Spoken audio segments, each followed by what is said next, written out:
Hello and welcome everyone. We are so glad you're here. We're especially super glad that you're here for this session with Sharon. I'm going to tell you 30 seconds of information about Sharon and then you get 20 full minutes of content.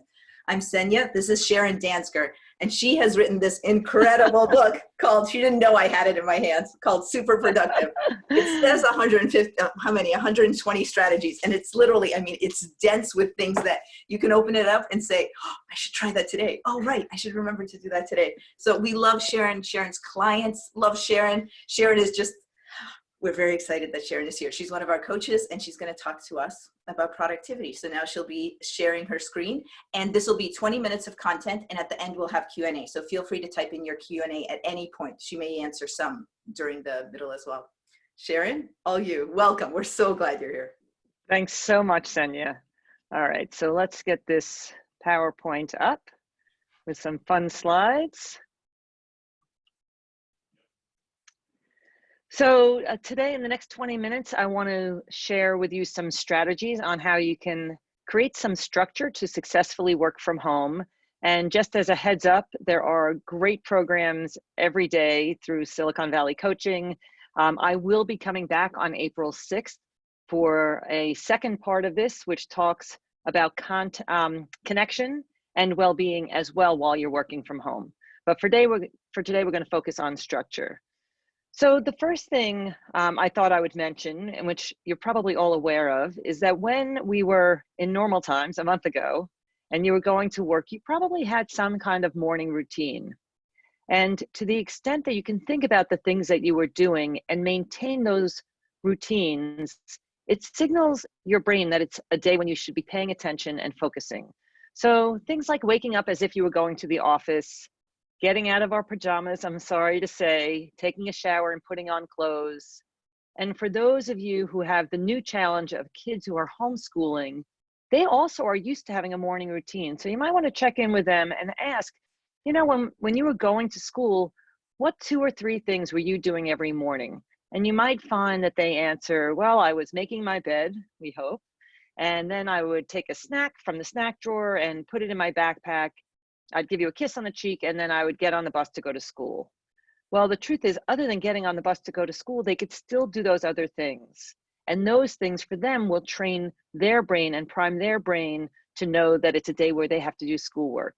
So think of 2 or 3 things that you can use to signal your brain that it's time to work, focus, and pay attention. I will share with you that over the past couple of weeks, as I've been sharing this information with people, one person mentioned that when they go to work, they bring their travel coffee mug.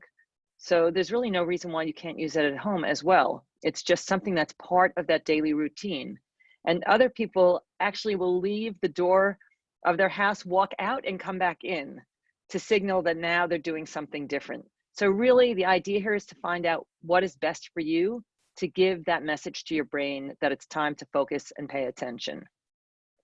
When it comes to where you work in your home, in an ideal situation, and I realize these are less than ideal times, you'd like to have a dedicated workspace. For some people, that just might be a folding desk that you put up for the day and you put away at the end of the day. One drawback to us working from home, it means that we are often sitting for much longer than we're used to. So having some kind of portable standing desk, which you can get on Amazon for about $40 or $50, mixes things up a little so that you're standing part of the day instead of sitting all day long. And there's this expression that sitting is the new smoking. And so even for people who are getting regular cardio exercise, sitting for long periods of time has some bad results. If you are now working in a space where there are other people around and there's a lot of noise, you can think about noise canceling headphones or even headphones where you're listening to music. One word of caution is there's one part of our brain that's processing language. And whether it's reading, writing, or listening, it's all the same part of the brain. And that's why they usually suggest that you don't listen to music with lyrics while you're studying, or if you're working from home while you're reading or writing. So classical music is great. Or if you go on YouTube and search music to focus, there are long playlists. And some people have told me that they have no problem listening to music with lyrics, and it could be that they're so familiar with the lyrics that they're not really focused on them. For me, I think you need to find what works best for you. Funny story, someone shared with me that she was working in an open floor plan, writing an email, listening to music to drown out the noise. And when she proofread the email, she found that she had typed out the words to the song she was listening to. So I thought that that was a good indication that our brain really has trouble doing both. And now is a great time to pull on our strength of creativity. If you're working with other people in the home, you might want to come up with some kind of signal that it is not a great time to be interrupted. When you're doing your deepest work, it's really hard to start and stop. So you might want to just print out something as simple as a stoplight and put a Post-it note on the red for when it's not a great time to be interrupted. So when I was putting this together, I was thinking about what has gotten in the way of me being my most productive, because I've been working from home for many years. And the first thing that came to mind, it often surprises people, but I actually enjoy playing video games, and that can be a big, big time suck. So that's one thing that can get in the way. I also used to have my desk set up not so strategically. If I looked over into the other room, I would see the big screen TV in the family room. And I realized that when I was preparing to do hard work or something that I didn't really love the idea of doing, I would look over to the screen and start daydreaming about the Netflix binge watching I could do. I've since relocated my desk. Working from home also means that the kitchen is handy, and if you like snacking, that can get in the way. Some of us have no choice, and right now we're working from bedrooms, and looking over that bed can seem really, really tempting. And the truth is, we are all experiencing, whether we're totally aware of it or not, an underlying stress that we did not have before. And stress can make us sleepier and more tired. So don't be surprised if your body is craving a little extra sleep. And then, of course, those with small children at home definitely have an even greater challenge, because now, in addition to working, they also have become their kids' teacher. So how can you structure your day to get more work done? Well, the first thing, and this is actually one of my favorite strategies, even if you're working in an office, is to plan your day the night before. This helps you prioritize. And when you put your head on the pillow at night, you don't get that thing where your brain starts going and thinking, what's coming tomorrow? What do I have to work on? I can't go to sleep because I don't know what to expect when I wake up tomorrow. So when you have your day planned, you actually end up sleeping better. It's also great if you're able to match your hardest work with the time of day when you do your best work, what I refer to as your window of peak performance. For those of you who might have really small children who are napping, I highly recommend using nap time as that window to do your hard work, rather than something like laundry. There's a technique called the Pomodoro technique, which you may have heard of before, and that's 25 minutes of focused work followed by a 5-minute break. Now, it doesn't have to be exactly 25 minutes or exactly 5 minutes. The idea here is to take regular breaks at intervals. So find out for yourself how long you can stay really focused before a break helps your brain reset. And if you have other people working from home and you can all be on that same Pomodoro system, it's an amazing opportunity to all be working at the same time and taking breaks at the same time. And I will challenge you, if you try it during those breaks, at least some of them, try to do some kind of movement. If you have young kids, do a 5-minute dance party. Jumping jacks, jump rope, any kind of movement is a great opportunity during the day. For those of you with kids, we know that kids just have a ton of energy. So the more opportunity for them to move, the better. And then lastly, be sure to hydrate, drink plenty of water. It's great for our immune system. And many of us have gotten into the bad habit of eating lunch at our desk. So while we're restructuring how we work, while we're working from home, think about maybe changing this to a better habit of taking an actual break for lunch. So the same way you're creating structure for your day, it's also great to create some structure for your kids' day. And they can totally be involved in how you do that. And remember, little kids love to do what their parents are doing. So if you tell them that you're going to be working for 25 minutes and then taking a break, and they can view their schoolwork as if they're coming to work with you, they're going to just love that idea. As they get older, not so much, but it's really the little ones that require much more supervision and attention. So, how can you reduce the temptation of things that you have in your home that you don't have at work? How can you resist the siren's call to binge on Netflix or all those delicious comfort foods you bought when you found out you had to be quarantined, social media, video games? It's really hard.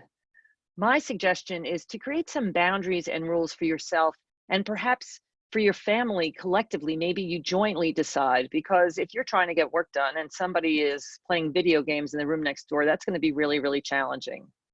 For me, I decided one of the best rules that I made for myself was I simply do not watch TV until after dinner.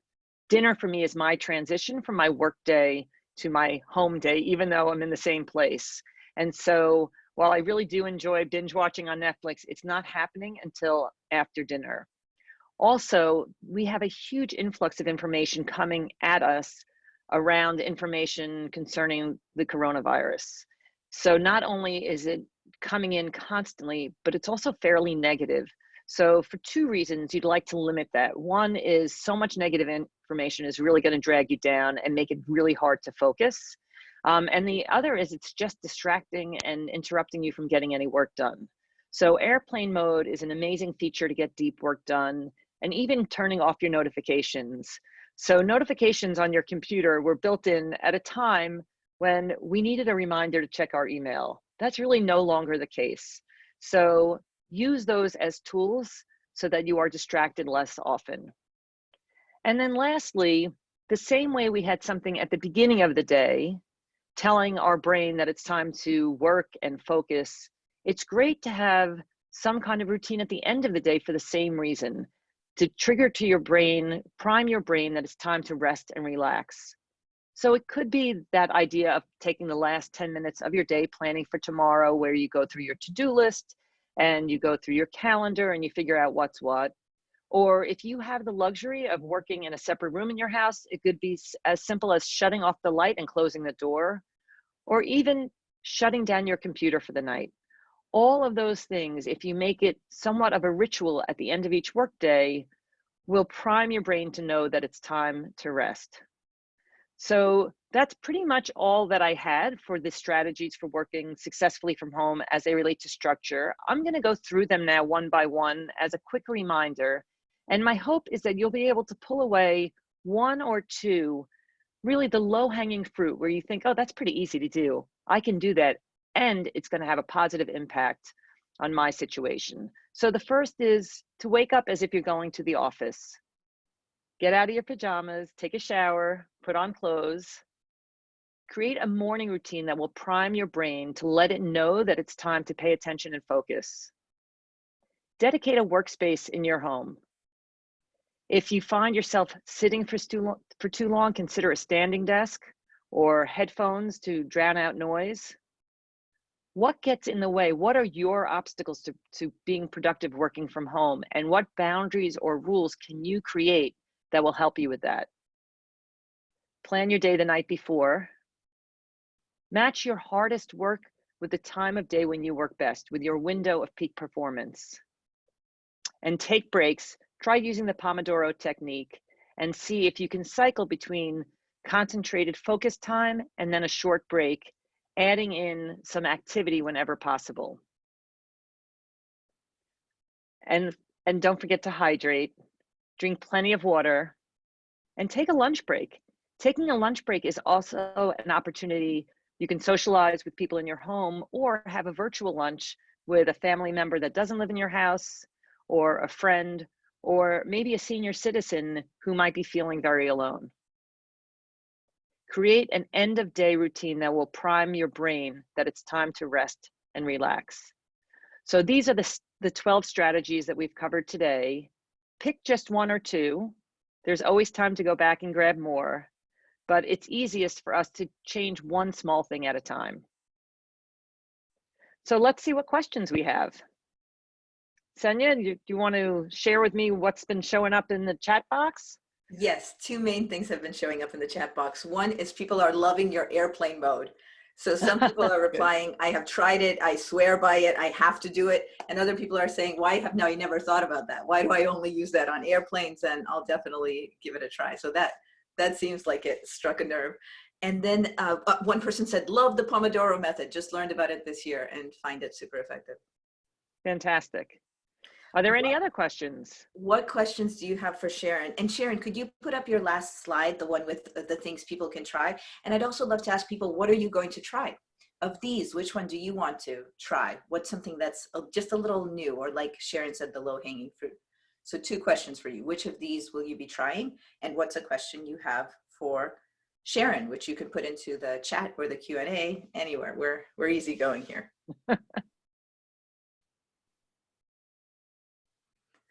I'll go first as people are typing.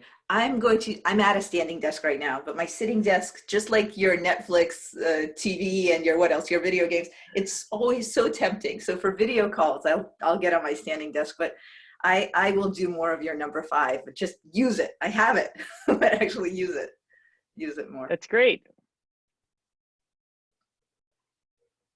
Okay, some questions are coming in. By the way, about the going to look at your the non-airplane mode, one person wrote, I get a dopamine hit every time I hear my phone go off. So I find it hard to resist its temptation to look. So that's why they're so glad to actually use airplane mode. Okay, here's a question. What one thing do you personally do every single day that has the greatest impact on your productivity? Oh, that's a really good question.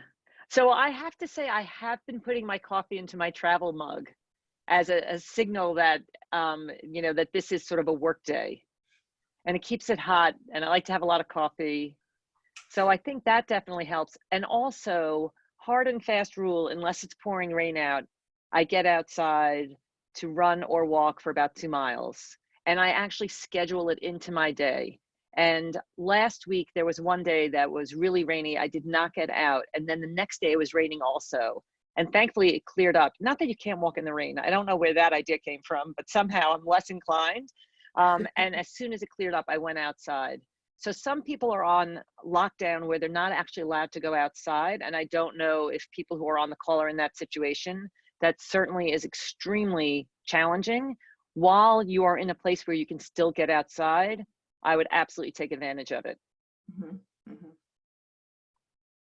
Mm-hmm. One person is saying that they really love the idea of planning their day the night before and are hoping that that will also help them with their sleep. They like that comment that you made. I think so, especially if you end up getting a little anxious about what's to come. If you know and you have that plan in place, I think there's something in our brain that is a little more settled. I've been doing that actually for years and teaching it for years to people in terms of how they can be more productive. And part of the benefit of doing that is it forces you to look at your day and what you already have scheduled so that you can be realistic about what's on your to-do list to get done that day. Mm-hmm. Because very often, if not almost always, there's more on our to-do list than can actually get done in a day. No, you don't say. No. Sharon, could you not share screen and then we'll keep bouncing questions at you. So here are at least 3 in queue. Here's one question. Could you address this obstacle to productivity? What if I have 2 young kids who need attention a lot, and specifically the who need attention a lot? So that I think having small children at home at this time is probably the #1 most challenging situation because the childcare options are limited at best and probably don't exist. So if there's another adult in your house, if there's a way to create a schedule where you tag team so you know you have some uninterrupted time, and then to use that time really wisely so that you get your hardest work done, I think that's a great strategy. If they're really young and they're napping, that's a good time. And then while, it might not be viewed as the best parenting move to put them in front of a screen, at the end of the day, this is a crisis.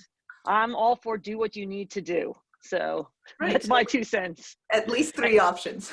Right. And I will say I do the children in that picture, the small children on the grass are mine, but about 16 years ago. So I feel your pain.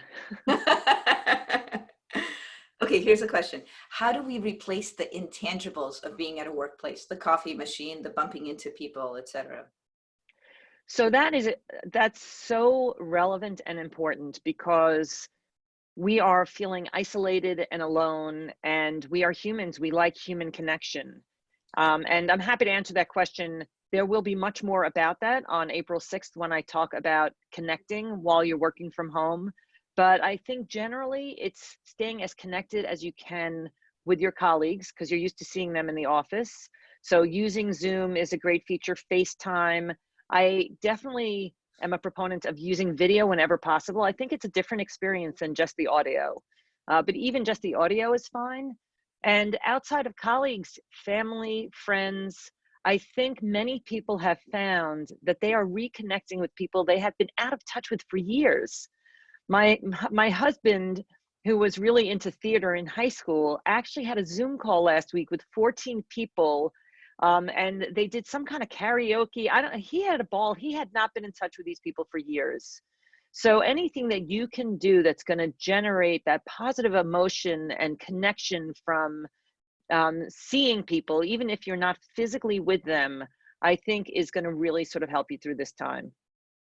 My high school had a high school reunion on, and I'm following examples of you. You've told me that your family, you have 17, 19 people on a family Zoom call these past couple of weeks.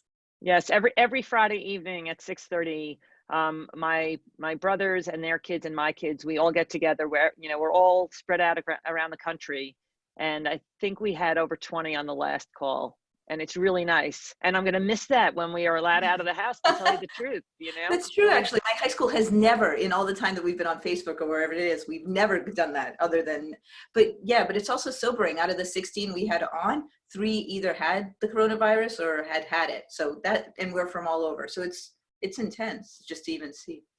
Here's a Sure. question. Is there any analysis on when people's peak performance is? This person has always heard that it was in the morning, but any research to back that up? So I think the research indicates that 40% of the people are natural, what are they, larks, they call them larks. And then 30% might be owls and 40% are somewhere in between. And I think based on the way most work schedules work, people are often pushed into a situation where they're kind of forced to be a lark, even though they might not naturally be one based on their natural circadian rhythms.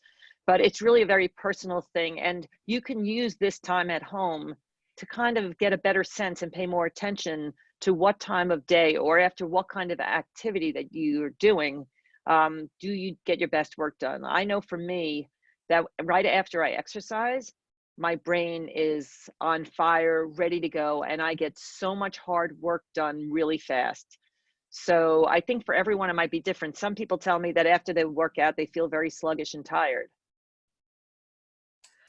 What about when you're working with a team? Let's say you run a team or you're a member of a team. How do you know how other people are doing productivity wise? Like, what is your version of the 5-minute huddle, if there is one? Or what do you think are the right kinds of questions to ask your team? So you're not micromanaging, but so that you also have a sense of what's going on. So I think for people who are managing teams, rather than focusing on the productivity, I would focus on their emotional and mental well-being now and sort of a check-in, like how are you doing in a one-on-one. I think people now more than ever, emotional intelligence is super important, and validating and acknowledging how people are feeling. There's a very wide range of how people are reacting to the coronavirus, and they're all right.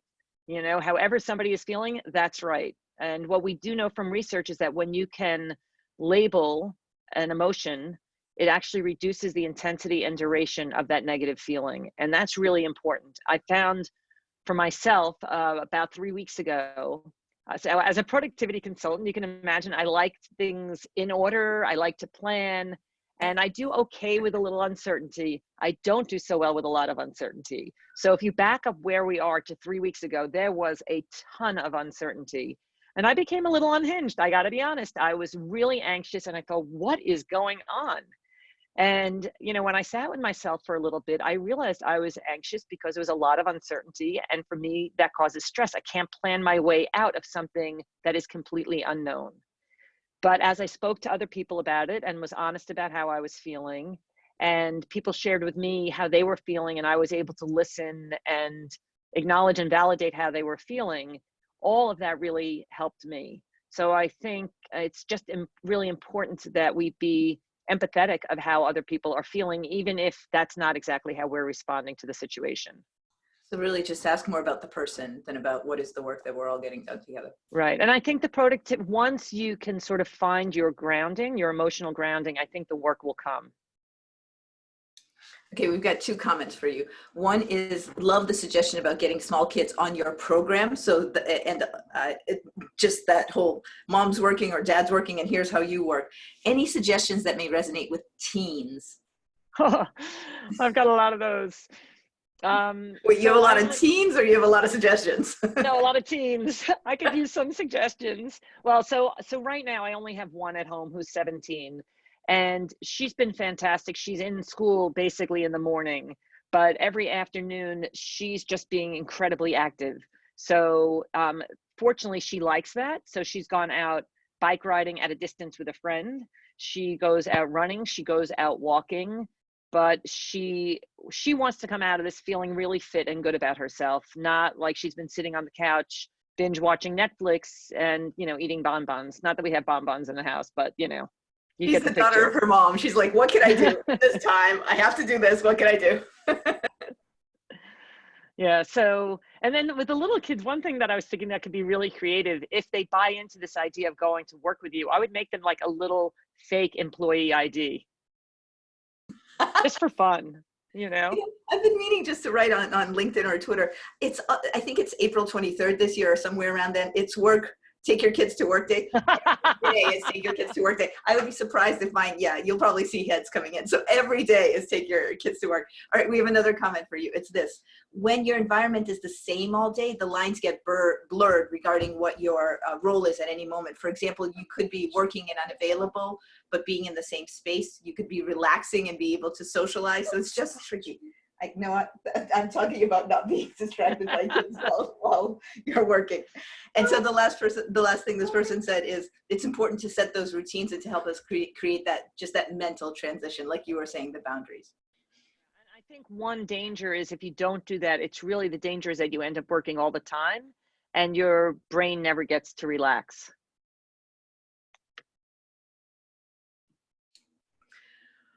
One last question to our viewers in the last minute, which is, would you please write down what your takeaway is from today? Whether it's the things that Sharon had as the small tweaks, the low-hanging fruit that you can take and use, or whether it's something else that you got, a thought you had, something Sharon said, a thought you had.